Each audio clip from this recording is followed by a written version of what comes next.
Here we go. Okay. Everyone ready? Hold on.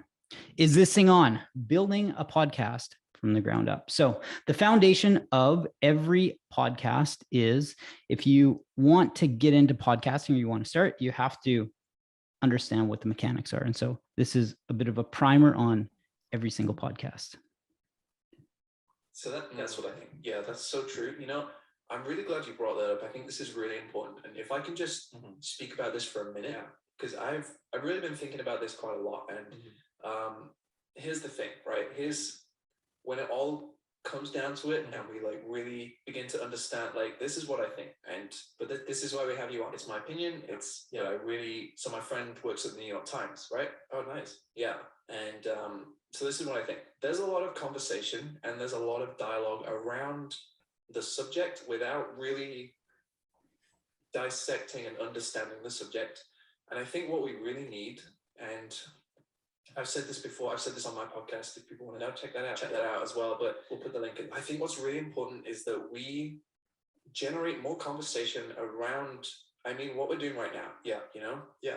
This kind of it's so important. No, for sure. It's so important. It's so important. It really is. We need this. Yeah. So that's the foundation of pretty much every podcast. And if you can nail that, then you can record a podcast.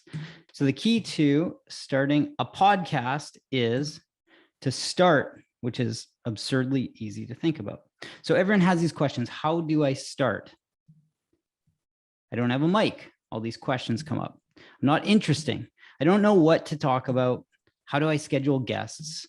All these are normal questions and complete irrationalities that we all have in our minds. So I don't have a mic. These work. These are earphones. This is the first pair of earphones that I ever used for recording a podcast, and ended up recording more than 50 episodes on these things. And people used to always say, hey, your mic sounds so good.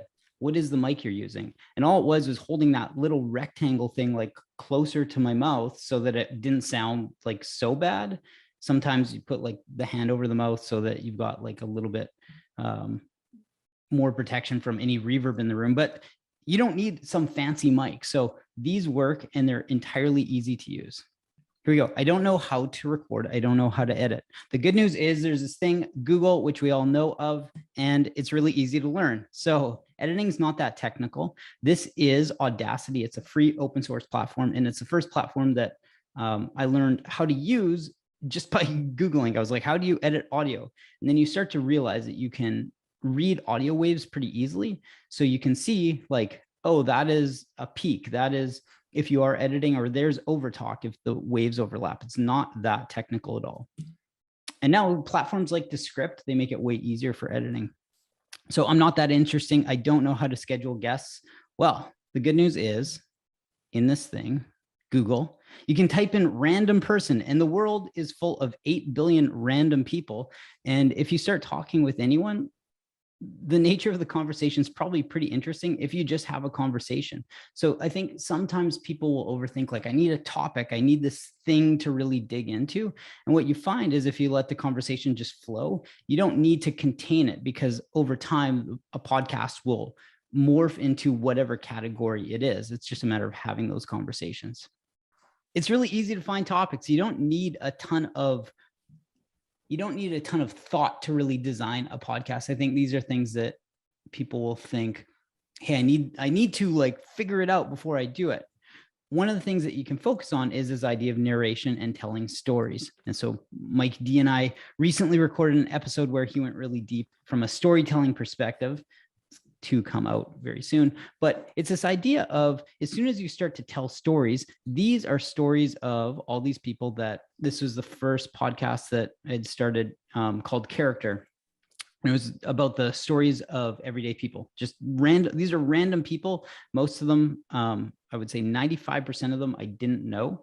They're just people that I met through the internet. And I was like, hey, who are you?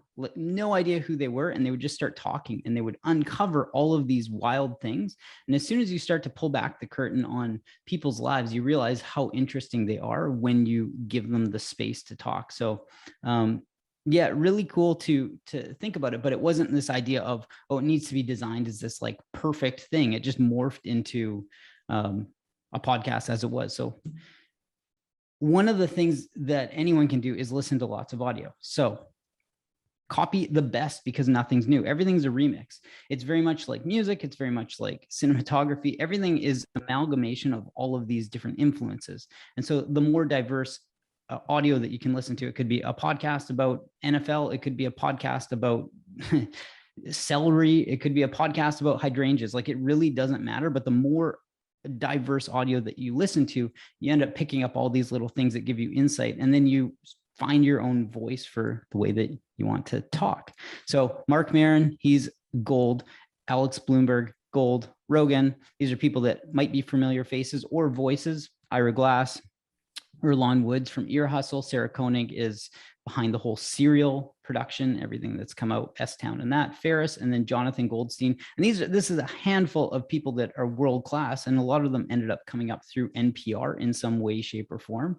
And they're just really great storytellers and conversationalists. And so listening to them, you pull all these nuggets and you think like, oh, Maron has like really interesting sort of ranty intros, but they're kind of cool because you can tell you can hear the mechanics of his brain working.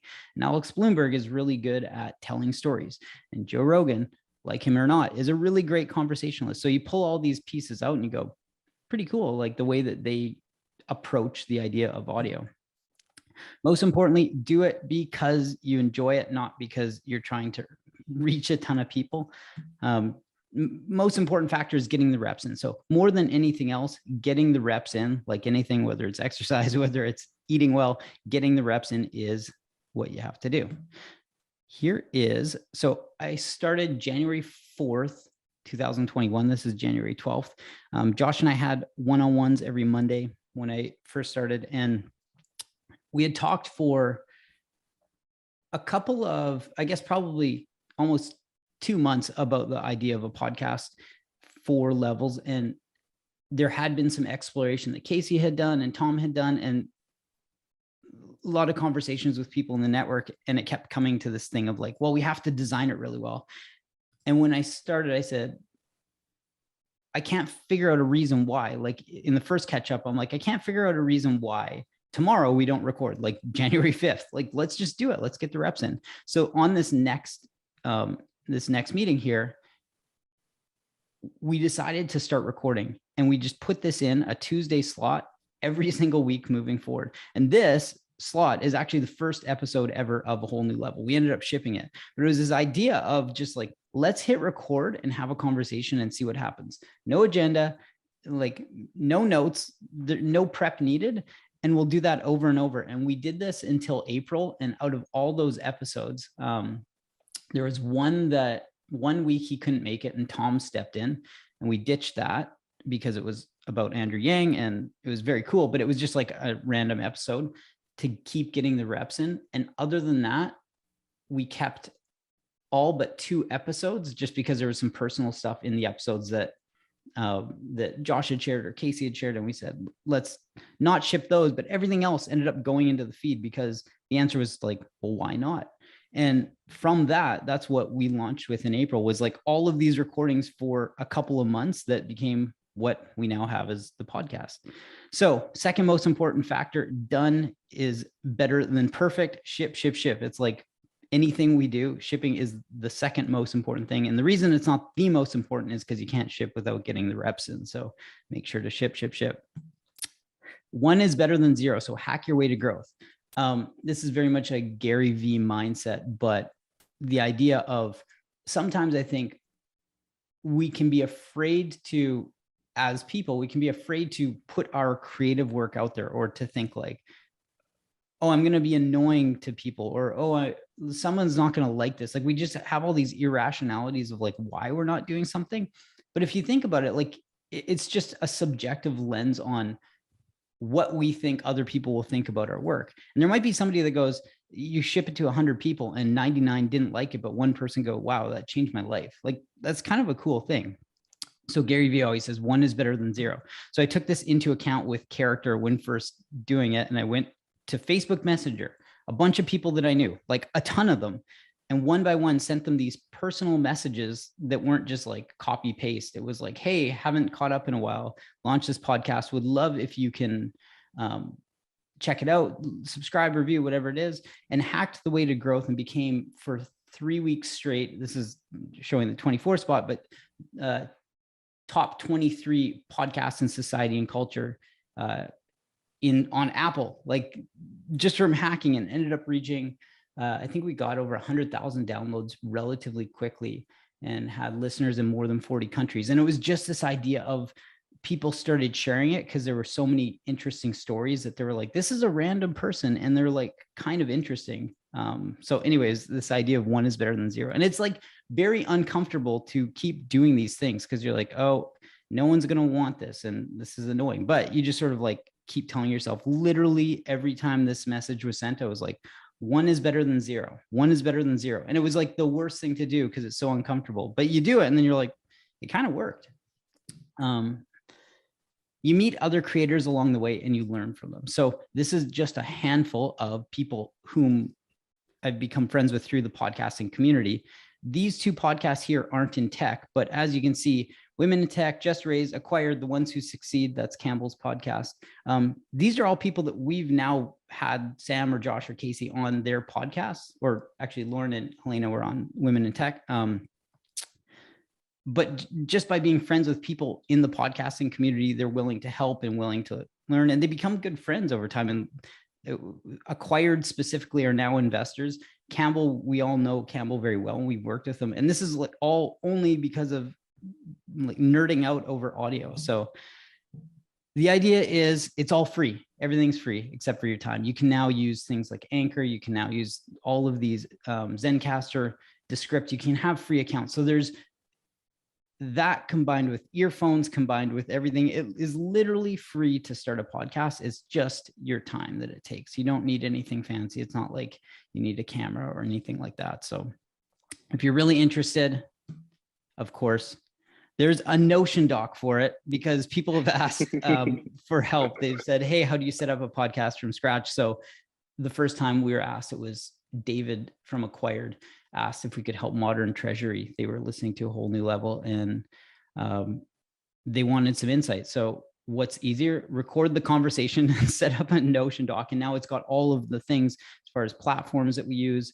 And this is the tactical execution. And there's another doc that I think it came from Maz had asked for insight in approaching for like, how should you think about hosting a podcast? And so again, another Notion doc, instead of just writing the thread back, it's like, I don't know, there's probably like 5 lines, 10 lines in there, and Casey added to it and everyone sort of added to it, and it became this crowdsourced doc internally of people just saying, here are the tips that each person uses to be a host and host a podcast. So that is building a podcast from the ground up.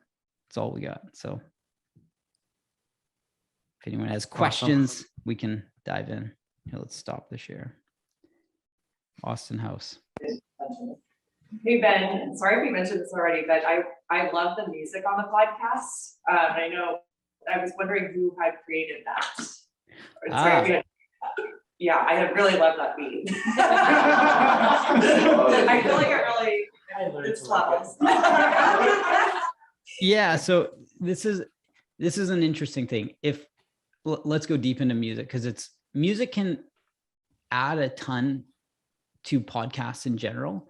I'll get into where that one came from, but one of the things that how I built this, Guy Raz does really well, NPR tends to do this, is they use music bed as something to lift moments. And it's like a fine line, because you don't want it to all of a sudden be like, I'm going to put Mike on the spot, because why not?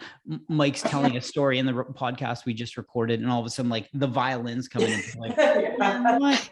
But like, you can enhance with like certain things. It can sometimes just be a percussive beat, like something that almost sounds like a heartbeat, or just sounds like forward movement. And like you don't realize all the time, but your senses perk up. You're like, holy shit, something's happening right now. Yes. So NPR does it really well. We could do that.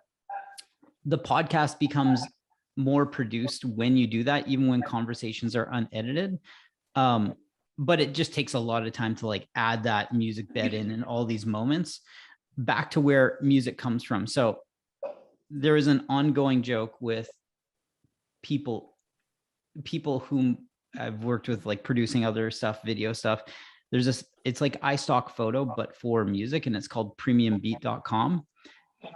And I used to just sit there like listening to that during the day. Like I would put these, they're called like loops. Loop stems are all like just the drum beat or just the guitar riff, not all of it together. I would listen to that for like 4 hours straight, and I would find all these random sounds. So once you find an artist, it's kind of like finding people that you like their podcasting style, then you can go really deep. So if you want something that sounds more lifestyle driven or like fashion driven, that's like Reactor Productions on Premium Beat. Like you start to know all these artists. So that's where you find those things. Is sometimes you think, oh, the Mike D, if we were changing the music bed every time, we'd be like, the Mike D episode feels this way. Let's like find this music to go with it. So that one's like our stock. That's like our brand music.